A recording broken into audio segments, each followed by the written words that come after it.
forget about the money. Seriously. Because it's not about the money. Okay, it's about money a little bit, but money is not the point, not the end goal. In truth, when we're stressed about our finances, it's because we're not sure our money decisions are aligned with the life we want to be living.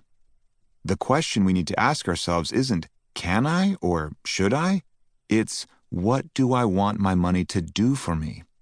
Answering this question will help us cope with endless options, pressure to keep up with the Joneses, and the paralyzing fear that we're just not being smart with our money. What do I want my money to do for me works like a gut check that helps us see whether our priorities are driving our money decisions. When we know what we want our money to do for us, the options become a lot less daunting, and confidence quickly replaces the stress. Gut check, go. What do I want my money to do for me? In all the time you devote to working, spending, saving, and stressing, have you ever asked yourself this question? Don't worry if you haven't. Most of us don't think about money in this way, and honestly, it's a hard question to answer. Not only that, but it's normal for your answer to change over time. That's why you need to keep doing the gut check with each money decision.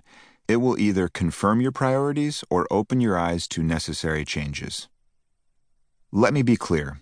What do I want and what do I want my money to do for me are different questions. I'm not prompting you to write your holiday wish list. What do I want my money to do for me is about nothing less than deciding what kind of life you want to live, and then making a plan so your money can help you get there. If you're not already living the life you want, how would you like to live instead? Don't worry if your answer is radically different from your current reality. Just think about what's important to you. Maybe the life you want involves staying home with your kids, annual European vacations, going back to school, or just less stress around bills. It could be all of those things. It doesn't matter. The point is to decide what your priorities are, and then make a plan to meet them. Without a plan, you're floating and stumbling, hoping life will someday click into place.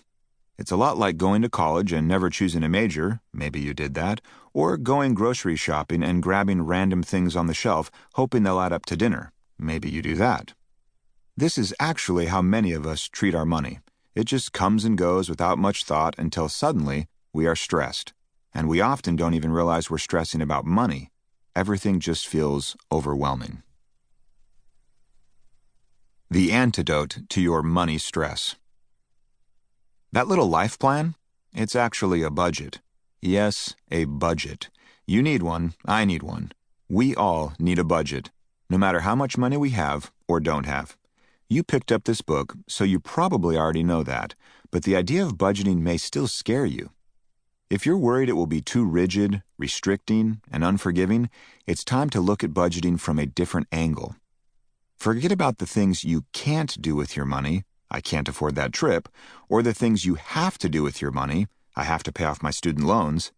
Instead, think of what you want and go from there.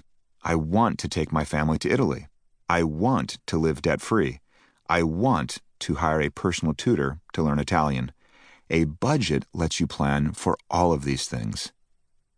I mentioned earlier that many of us struggle with money choices because we don't have a system for making decisions. Your budget is that system. It's a tool for designing your life around what you want. Without a budget, you have no way to prioritize your spending. You often don't even know where your money is truly going. You may stress about not being able to afford what's important to you while you simultaneously spend on things you'd willingly nix if you could see the trade-offs. That's the beauty of a good budget. It lets you see exactly how your spending affects the rest of your life. Perhaps that trip to Italy seems beyond your reality. Meanwhile, the takeout habit you barely enjoy costs you hundreds a month. You might fill your closet with eBay impulse buys you rarely wear while you cringe at your student loan balance. If you've been wondering how you'll ever afford to fill in the blank, you may not have to look as far as you think. This is what makes budgeting actually fun and liberating. There's nothing like the joy of zapping meaningless expenses and putting those dollars towards